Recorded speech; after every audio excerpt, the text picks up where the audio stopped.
Bonjour Al Japon, je suis Elisabeth. Alors voici, je vous invite dans mon dressing. Alors je m'appelle Elisabeth Bento et j'ai fait plein de choses dans la vie. Je suis créatrice de contenu, styliste freelance et surtout l'activité qui me passionne en ce moment, c'est j'ai une boutique de vintage dans Paris. Alors mon dressing. C'est mon chouchou. C'est pas très compliqué. Des vestes, des hauts, des sacs et des chaussures. Il faut que ce soit clair. Il faut que en ouvrant, je me retrouve pas du tout dans ce sentiment de le placard plein de vêtements et rien à se mettre. Il faut que ce soit très compréhensible, très lisible tout de suite. Que je puisse faire mon look. C'est très construit. Genre la veste longue, la veste courte, la veste marron, la veste en tas, le blazer blanc, le blazer noir, le blazer à carreaux.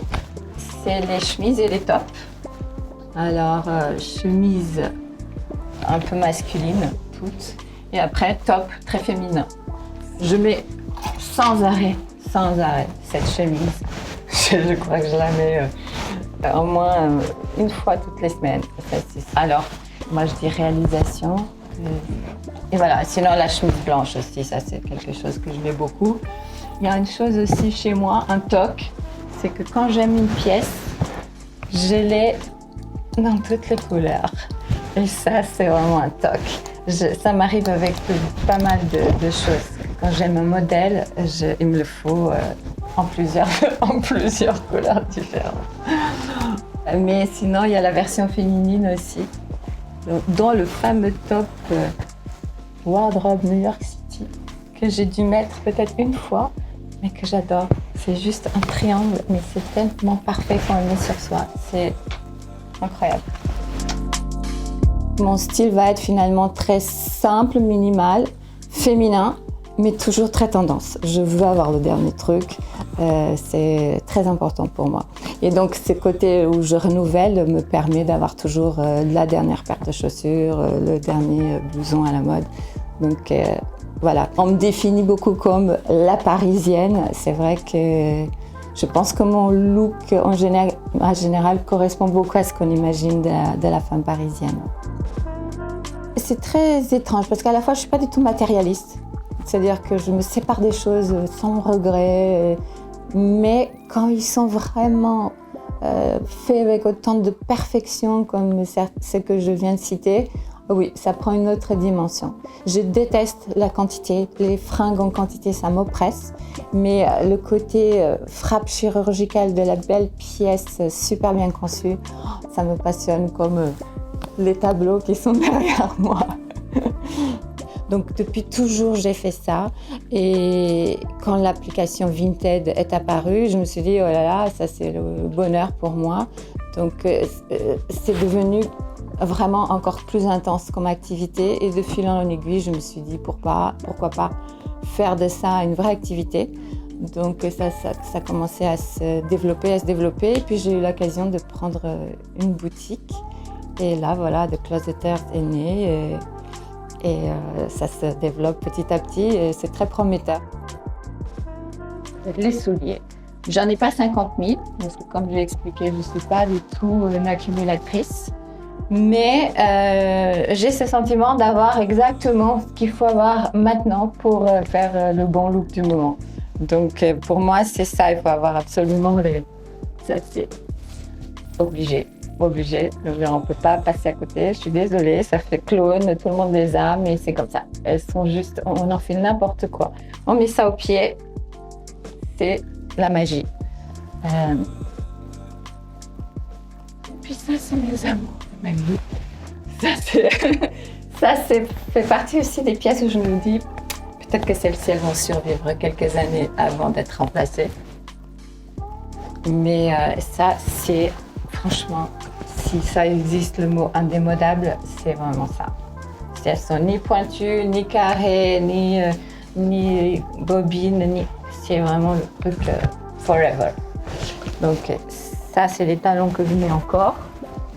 Alors, la fièvre des sacs m'a complètement passée. J'ai eu une période de ma vie, il me fallait des sacs par-ci par-là. Ça m'a... Non seulement la fièvre de la quantité des sacs m'a complètement passée, mais la fièvre des marques m'a passée. Donc, je ne m'intéresse pas du tout.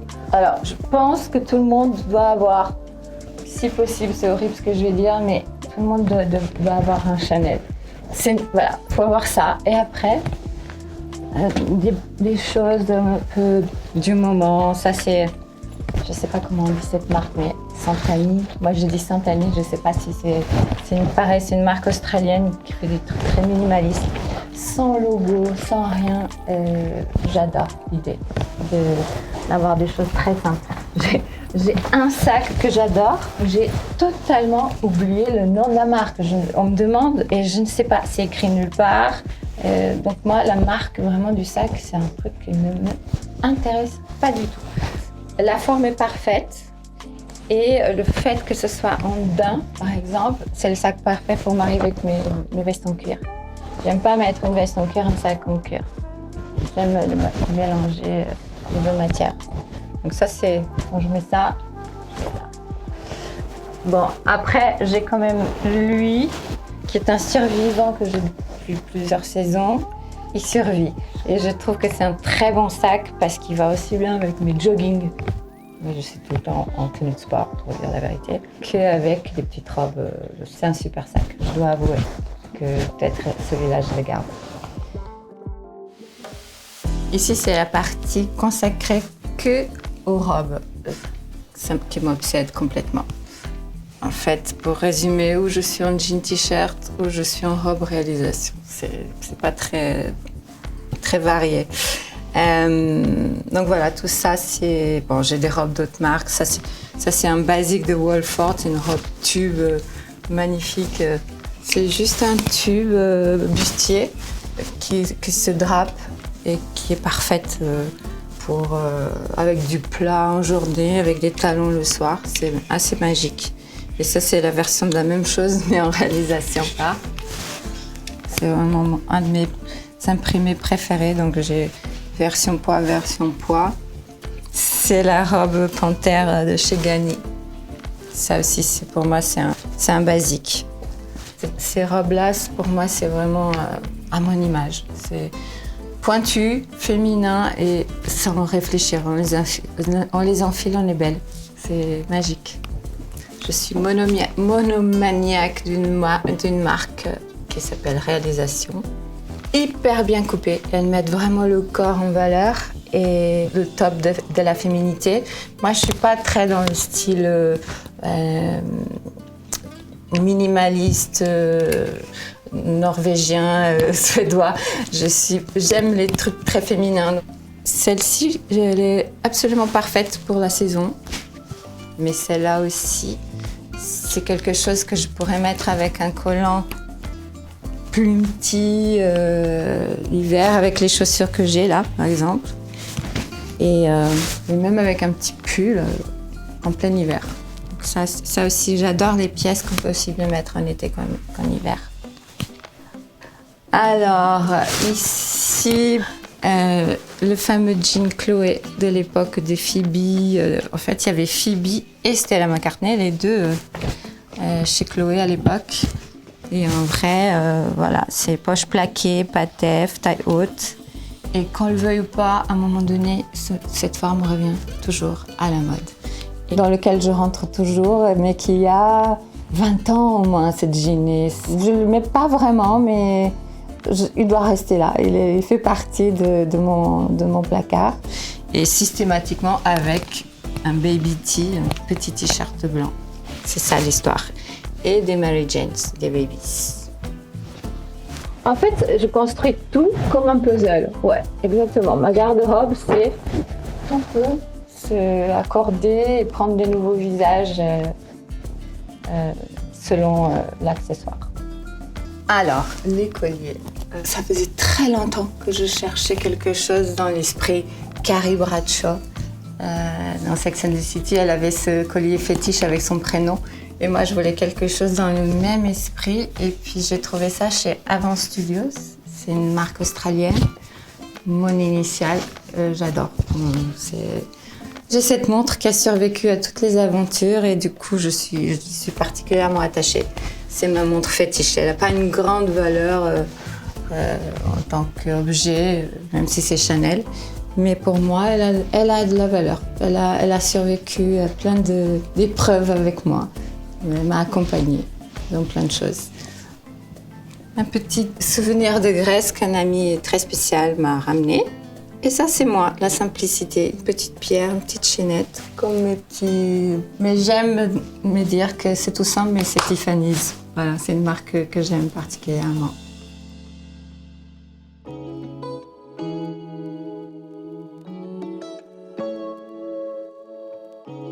Oui, très facile, très léger. On peut mettre plein de choses dedans. Ouais, c'est ça la marque. Pas de marque visible, j'adore. Alors, j'ai toujours une petite trousse que je transfère d'un sac à l'autre pour être sûre de ne pas oublier les essentiels. Et là-dedans, je peux pas vivre sans mon baume à lèvres. Je le mets 50 fois par jour. C'est une marque égyptienne, Nefertari. Je peux pas vivre sans crème pour les mains. Essentiel. Toujours quelque chose pour nettoyer mes lunettes qui sont tout le temps sales. Et je prends toujours un mini parfum avec moi parce que j'oublie souvent d'en mettre à la maison. Et ça, c'est une marque qui s'appelle Bastille, une marque française, créateur de parfums. Tout sent très bon. Ce qui me reste d'un tote bag Goyard, je n'ai plus de tote bag, mais j'ai toujours la pochette qui allait avec. Et là-dedans, je mets mon argent. Brosse à cheveux, toujours. Et j'ai une passion pour ces brosses-là, c'est Mason Pearson. C'est une marque anglaise qui coûte une fortune, mais j'ai une passion, je les ai dans toutes les couleurs. Rose, blanche, marron, bleu ciel, voilà. Et puis, essentiel parce que je fais du Lime, vélo de Uber. Je me déplace comme ça à Paris, donc à chaque fois que je prends le vélo, je dois me désinfecter les mains. Ça, parce que j'ai arrêté les AirPods parce que je les perdais tout le temps. Mes cartes, mon porte-carte Chanel, je l'adore. Et toujours, minimum, une paire de lunettes de soleil, minimum, parfois deux, parfois une autre paire. Si le sac est assez grand, j'aime prendre même plusieurs paires de vues parce que je ne sais jamais de quoi j'ai envie. Donc voilà, toujours avec moi plusieurs paires de lunettes. Je ne vois rien sans lunettes. Clé de la maison et clé de la boutique. Voilà. Merci beaucoup d'avoir regardé la vidéo et à très bientôt.